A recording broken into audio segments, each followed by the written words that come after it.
أعوذ بالله من الشيطان الرجيم. بسم الله الرحمن الرحيم. الرحمن علم القرآن خلق الإنسان علمه البيان الشمس والقمر بحسبان والنجم والشجر يسجدان والسماء رفعها ووضع الميزان ألا تطغوا في الميزان وأقيموا الوزن بالقسط ولا تخسروا الميزان والأرض وضعها للأنام فيها فاكهة والنخل ذات الأكمام والحب ذو العصف والريحان فبأي آلاء ربكما تكذبان خلق الإنسان من صلصال كالفخار وخلق الجان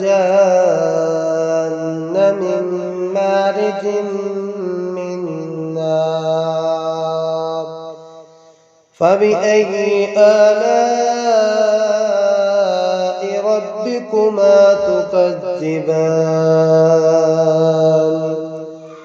رب المشرقين ورب المغربين فبأي آلاء ربكما تكذبان مرج البحرين يلتقيان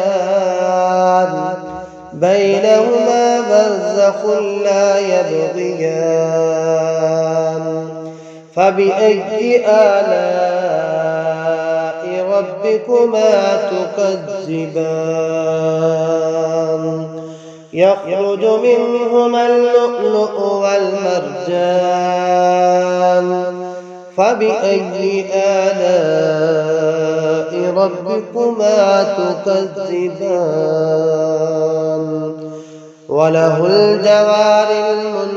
المنشآت في البحر كالأعلام فبأي آلاء ربكما تكذبان كل من عليها فان ويبقى وجه ربك ذو الجلال والإكرام فبأي آلاء ربكما تكذبان يسأله من في السماوات والأرض كل يوم هو في شأن فبأي آلاء ربكما تكذبان سنفرغ لكم أيها الثقلان فبأي آلاء ربكما تكذبان يا معشر الجن والإنس إن استطعتم أن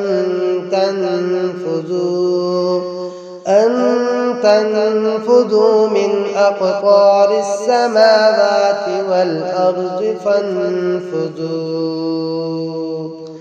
لا تنفذون إلا بسلطان فبأي آلاء ربكما تكذبان يرسل عليكما شواظ من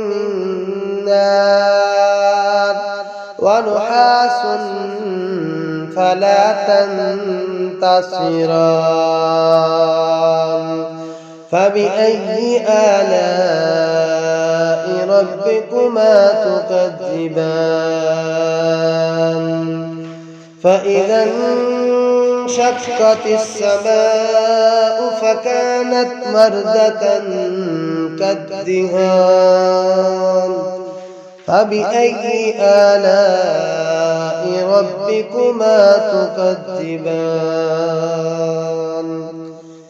فيومئذ لا يسأل عن ذنبه إنس ولا جان